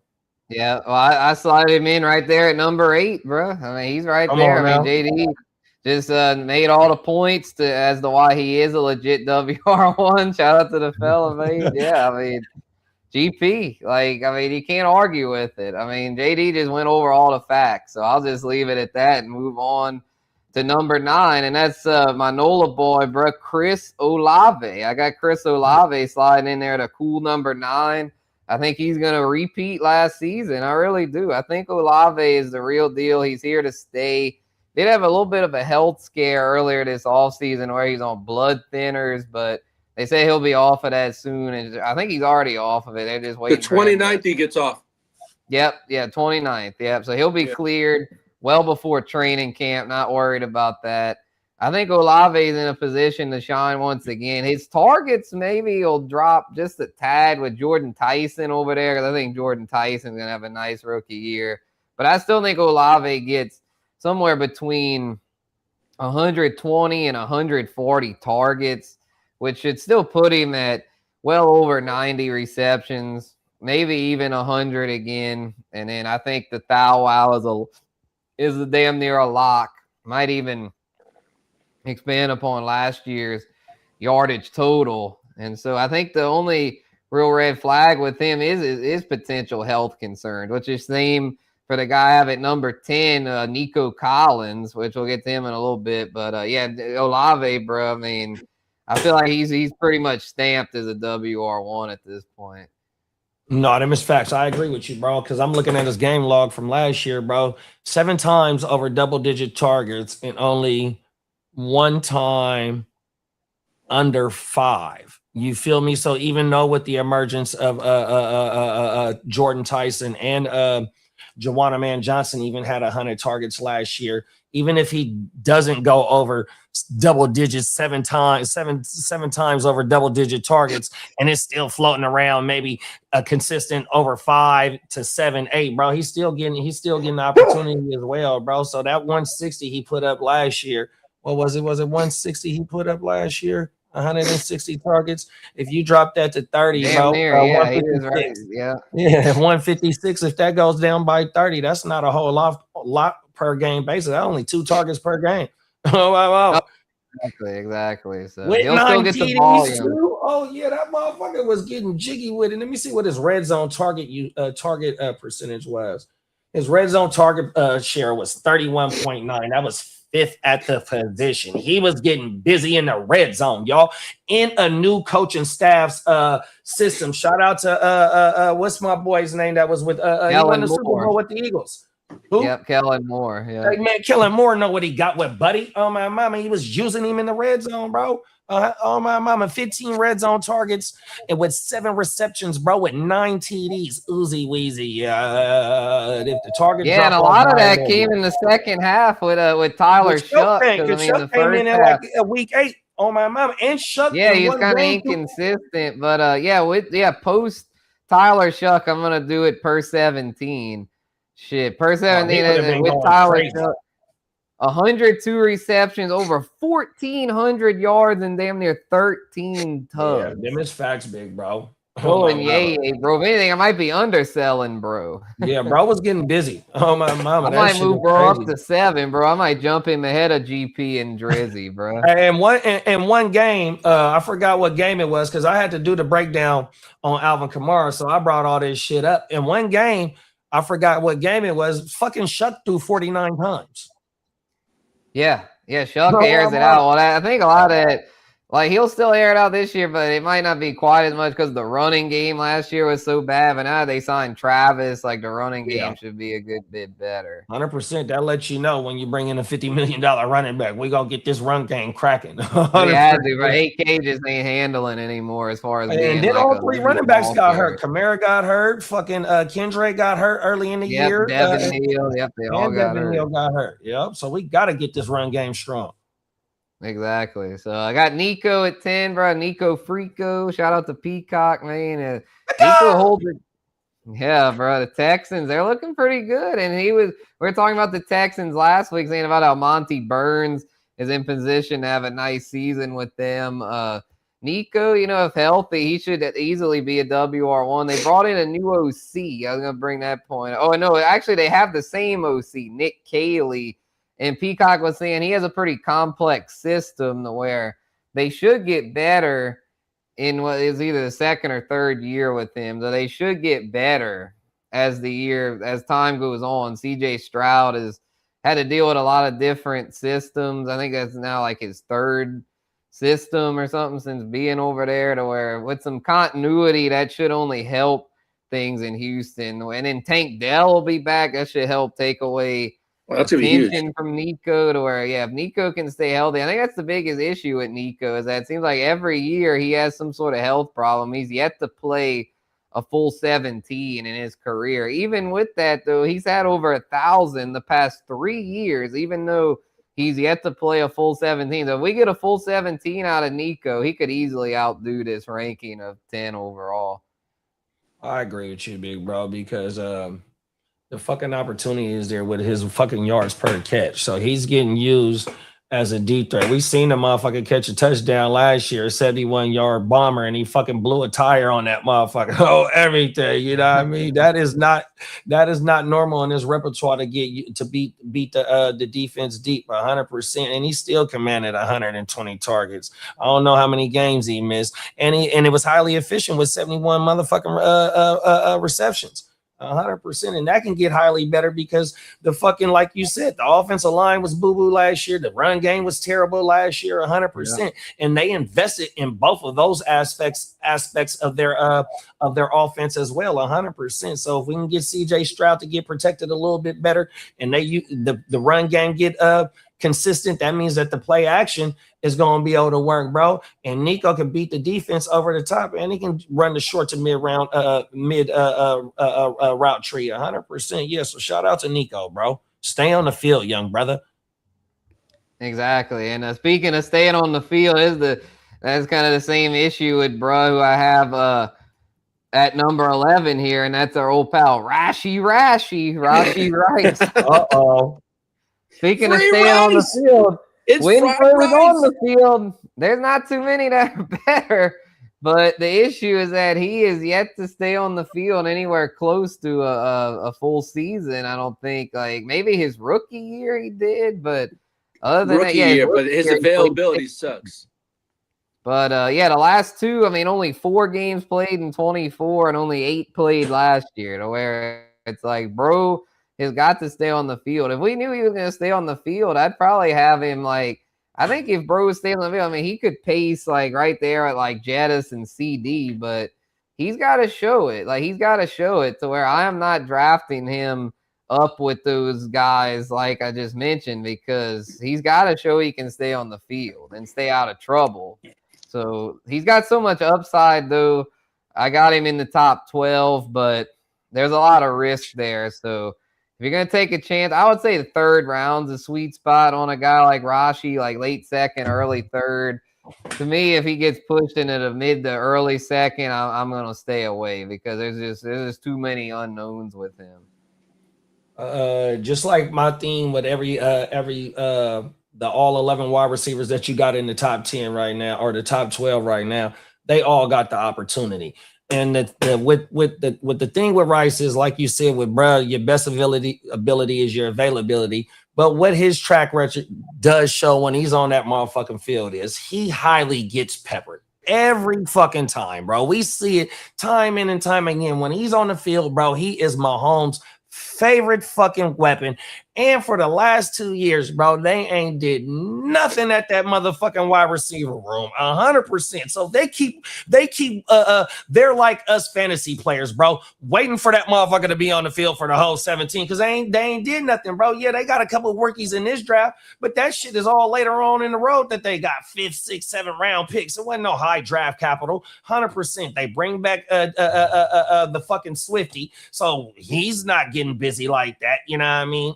Tyquan, he did a little bit of work last year, but that shit was just all go routes. And then more, I don't know if Hollywood, I want to say Hollywood is in Philly. So yeah, bro, he is the end all be all in that wide receiver room. If that motherfucker can play 17, he can crack the WR1 easy, because he's the number one, bro. The motherfucker, like you said, Guru, he only played 8 games. He sat out for 6 because of the suspension. Then he had an El Concusso for 2 because of fucking Jalen Petrie knocked all his motherfucking Sonic coins out. But I'm gonna give you a few stats because I just did my accountability series on this motherfucker, right? This motherfucker red zone target share was 46.2%. This motherfucker had 18 red zone targets with 11 receptions, even though he only had 6 total TDs, but he's his favorite motherfucking weapon in the red zone. Then look, bro, he had motherfucking his first read target share 28%. Like Mahomes was waiting on bro to come back.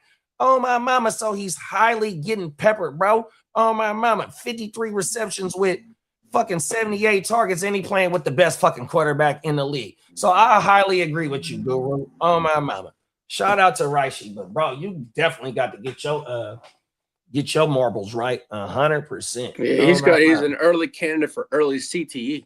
His motherfucking scruples. I think he's just being, it's just young bullshit. He's young man. and immature. He doesn't have anyone to help him. But the problem is, I bet you there's someone there. It's just, I don't think it's going through the right way and just doing his own thing.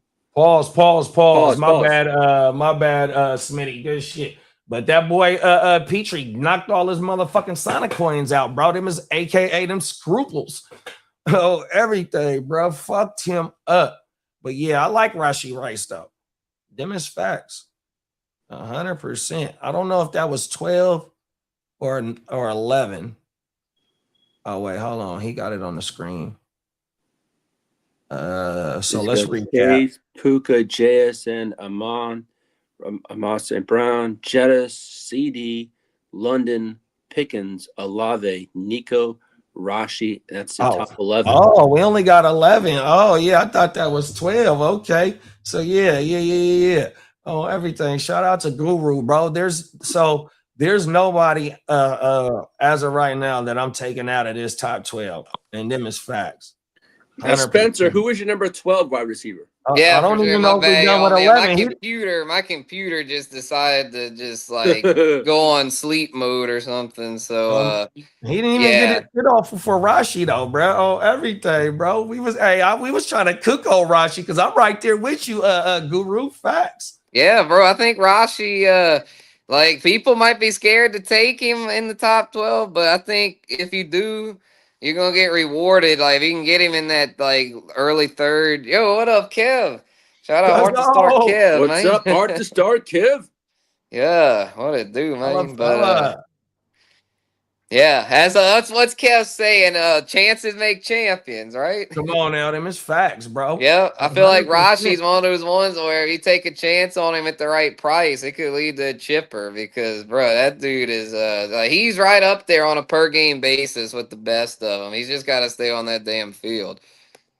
He said Rashee don't like money. You ain't lying, cuz. Yeah, bro. What is his? Yeah, I'm starting to wonder. That's why I'm definitely not overdrafting him. Like I'm not drafting him like among the elites at the position because he's got to show that he can stay out there, man. But that's the thing though. Like we seen the flashes with GP in Pittsburgh, right? Yeah. You know what I mean? Now you get with a comfortable quarterback in a system that highly favors throwing the motherfucking rock. We seen what GP did, right? So yeah. On the other hand, with Rice, like, bro, you play with the best quarterback in the fucking league, one of the arguably top 5, top 3 quarterbacks fucking ever, and the writing ain't even off the wall with him right now. He's still making his story. But yet, bro, you highly get peppered for the last 3 years. The organization believes in you, bro. That's my only thing. Like, bro, you are one of the most talented motherfuckers there is. You wasn't a first round wide receiver 100%. You got a lot to prove, and you proven it while you've been on the field 100%. So like Cuzzo said, he don't like money. Something got to be wrong with bro. Them scruples is fucked up because you playing with one of the best coaches of all time, bro, and they getting the ball, and they didn't even brought nobody in, bro. Shit, he's playing with 2 goats, Mahomes. Yeah, that's why I'm willing to keep him in the top 12 because like they didn't bring anybody in. So if he stays out there, he will finish top 12. If he can stay healthy, he will finish top 12 easily. It's just I don't know, and also his off-field shit. Will he be able to stay out of trouble? Right. I don't know about that. That's the thing. Like Cuzzo said, he must don't like money because like with the shit with him having to go sit down for a minute to time out. Bro, you pissed the dirty. You know what I mean? That's what the word is that, you know, why he had to go sit down. Like, if you on probation, bro, you know you're not supposed to be partaking in a motherfucking the flower. You feel me? 100%, whatever the case may be. Like, bro, oh, man, this shit crazy, man. Because I'm rocking with bro 100%. I held on to him last year, suspended Guru. I forgot what round I took him in. I might even took that motherfucker like in the 6th or 7th round last year, dog, in a redraft and held on to him all fucking year, dog. Yeah, I did too. I think in the Papa Guru I had him, and he was productive the few weeks he played, and then he got hurt again. And I was like, damn it. Cold. Yeah, bro. Whole world, as you like to say, yeah, they peppered him. That was facts. Yeah, I think he got hurt around the same time Mahomes got hurt, and then the whole team. I think it was a week. I think it was a week later. I think it was Jalen Petrie that knocked him. Yeah, it seems every time the Chiefs play the Chargers, they end up getting hurt somehow.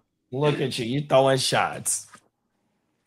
Yeah, and in the year before, wasn't it Travis Kelce that ran into him? Yeah, I think they ran into each other. Yeah, they ran into each other. Yeah. Yeah, brother gotta stay out of his own way. He's a danger to himself and others. And you know the cold thing, that season, big bro, that motherfucker in 4 games had 23 receptions and 29 targets, bro. 100%. Yeah, he was on pace to finish as a top 5 wide receiver that year. Cold world, bro. And then the Super Bowl year that he beat us, he had the same thing, like 20 receptions and 29 targets. Yeah, in the second half of his rookie year, he was a fucking animal. He was a rookie. The writing was on the wall. He was like rookie of the year type pace in the second half of that season. Man, that shit is ridiculous. Yeah. All right. Enough Rashi. Let's move on to number 12. And I think I'm going to cap it off at top 12 for this week since I know we got the World Cup USA game in less than 30. So we'll cap it off with top 12. Number 12 is a tough call. They have a lot of potential candidates there. I initially had Malik Neighbors in my top 12, but unfortunately with his injury development, I've had to move him down a few spots. So coming in at number 12, he's in a new spot, a new home, and I think he's going to be rejuvenated and sneak a top 12 finish, and that is A.J. Brown. Newest New England Patriot sliding in there at number 12. No, he's been a fantasy headache these past couple of years with all his damn hamstring injuries and complaining about not getting enough targets. But I think in a new home, he's going to thrive. I think with Drake May, man, like that's going to be a nice QB upgrade. As far as May, I think is a much better passer than Jalen Hurts, and he's going to be rejuvenated to want to stay out there. I feel like if that hamstring starts barking, he's going to try to do all he can to stay out there to prove that he's that dude. I mean, he's got a lot to prove there to show that it was worth giving up what they gave up for him. So I think he's in a good spot to have a strong bounce back season. I know it's been a little minute since he's been a trustworthy WR1, and I'm not going drafting him up with the trustworthy WR1s. I'm not saying to go reach on him in like the second round, but if you can get him there in like the 3rd, 4th round range, I think he'll have a very productive season. I mean, when A.J. Brown's out there, even these past couple years, he's been pretty solid for the most part. Had some dud games, sure, but when he's right, he's still a very strong weapon. And so I think with Drake May over there, he's going to be a top 12 fantasy receiver this year. Oh yeah, no, for sure. I highly agree with you because hold on, let me pull this shit up. I don't want to throw my boy under the bus too bad. Hold on, let me get my shit straight. Oh my mama, before I get my shit straight, I'm gonna lead off like this. No disrespect to Kellen Moore or Shane Steichen. You know what I mean? Kellen Moore still trying to make his name as a motherfucking head coach right now and whatnot, but he do got a ring as an OC. But fucking McDaniel been doing this shit for a long time as an OC. I ain't talking about his head coaching days, and he's been around some of the best, you know what I mean? And McDaniel has done it a while, so to bring done it for a long time. So to bring in a motherfucking AJ Brown, which my boy had Randy, not saying that AJ Brown is compared to Randy, but AJ Brown in a down season last year with a quarterback that don't like to feed his number 1 wide receiver, he did have 1,000 yards, right? So when we talk about like how Guru said, playing with rookie, not the rookie quarterback, Drake May, bro, he had 4,300 yards with a boo-boo ass motherfucking wide receiver core, and I want to say the only one that had 1,000 is fucking Stephon Diggs, and they second best wide receiver was an old ass tight end and Hunter Henry. You had a whole bunch of everybody else that only had 30 and 40 catches. You know what I mean? Fucking Butte, motherfucking Mac Hollins, Kyle Williams. Like, come on, man. This motherfucker, AJ Brown, bro. He's an all-pro wide receiver, bro. 100%. Oh my mama. So yeah, bro, with an offensive minded OC. I mean, not an offensive, with an OC that has numbers on the board, bro. Facts. Yeah, exactly. Yeah, with McDaniels, bro, like, he should have a big year. I mean, if we want to throw it way back to disgruntled wide receivers landing in New England, I mean, granted, this is a way back example, but look, Randy Moss. I'm not saying A.J. Brown's going to do what Randy Moss did in 2007, but just know that those disgruntled receivers that go to New England usually end up shaking back. Yeah, McDaniel know how to use them weapons, bro. 100%. The Yeah, I Wes think he may have Welkers. been on the staff back then. I don't know if he was the OC just yet, but I Oh think he yeah, was part of that that staff under motherfucker's Bill definitely on the Belichick. staff back then. Oh my Yeah. mama. Yep. So he knows a thing or two about revitalizing a disgruntled diva number one receiver. So yeah, I think AJB will be up in there as far as that top 12 pause. On everything, bro. Fucking McDaniels know what he doing. He done it with fucking the two tight ends. You know what I mean? And the one tight end, he's a Hall of Fame tight end. Randy, a motherfucking Hall of Fame wide receiver, bro.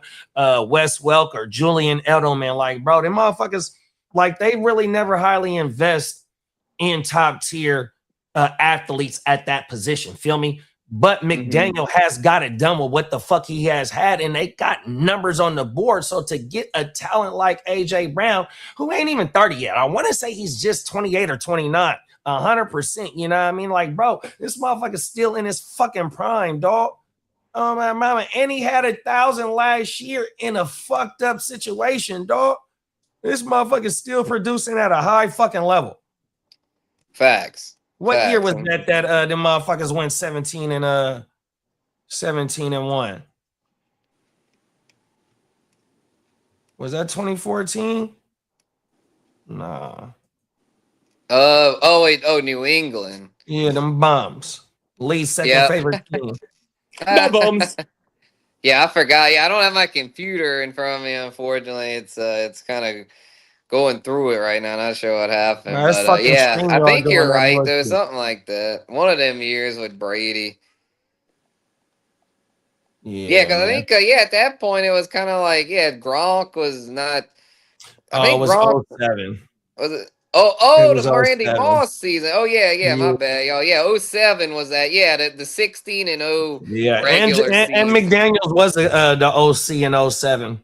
Like, McDaniels know what he doing, dog. 100%. Oh yeah, exactly. I mean, he's been doing it for so long over in New England. So I mean, it's like he knows what he's doing. Like, I think it's pretty. Like, if AJ Brown doesn't bounce back, I'll be surprised. Like, I don't think he's like truly washed or anything. I think he's still at an age to where he should do well. And I mean, they also brought in what's his name, the Green Bay dude. Oh, you're Dobbs, talking Romeo. about Romeo Doubs. Oh, there we go, right there. 100%. They brought in Romeo to where it's like, I mean, you've got AJ Brown, Romeo, Hunter Henry. Yeah, he's old, but he's reliable. Butte. And I would say the booty man, Keishawn Butte. I mean, Pause. well, all those fucking weapons. I mean, shit. It's like they're gonna ball. I mean, even though it's like people say about Vrabel and all that, like it's like football wise, like they are set. Like they've got all they need to get back to the Super Bowl. Now I don't know if I haven't made my Super Bowl prediction yet, but they've got all they need to go back. If anything, they've got a better roster than they did last year. We talking about fantasy, right? And AJ fantasy. Brown, his best year was in 2023. No shit, he had back-to-back 1,400 yards. Exactly. But I don't think none of them quarterbacks was like motherfucking Drake May, bro. 100%. Let me go pull this shit up, bro.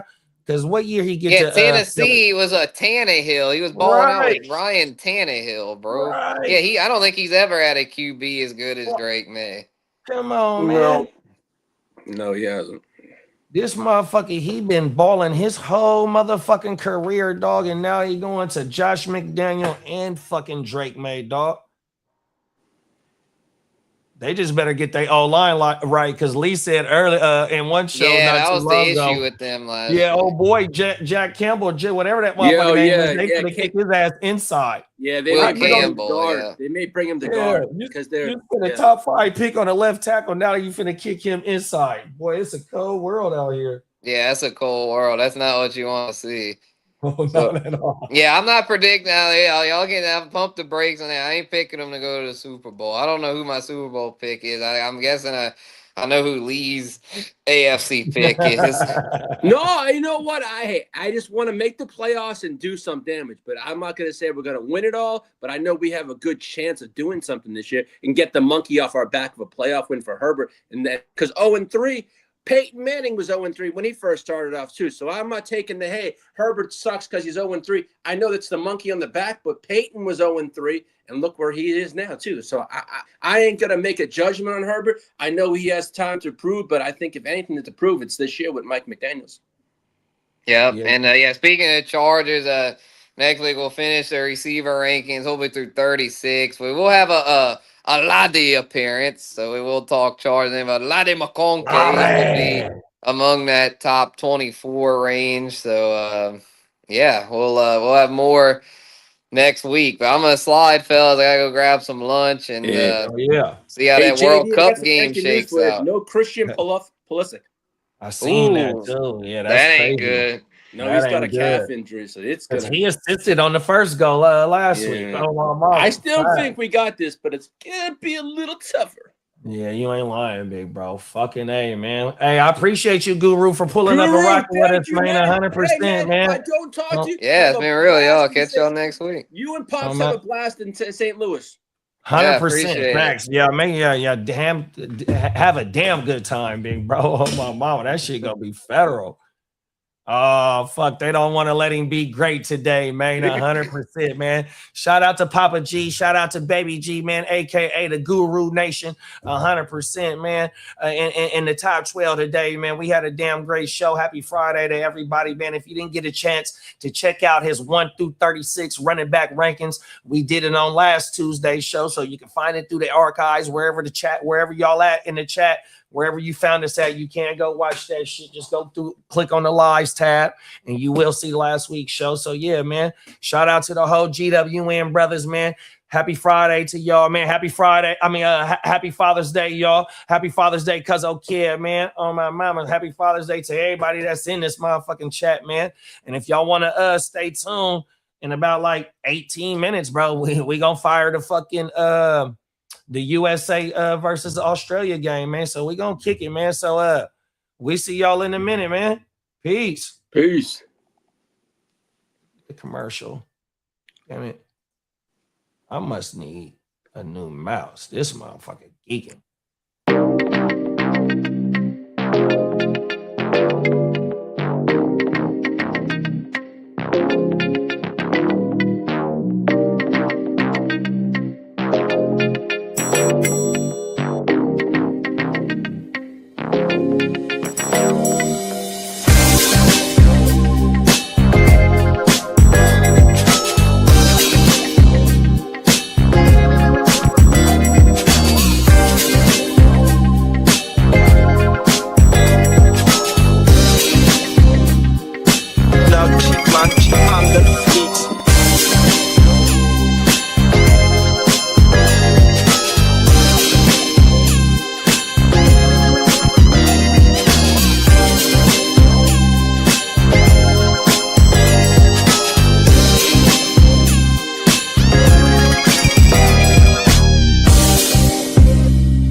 All top shotters on my roster, they gon' race shit. Transporting weight, cross states in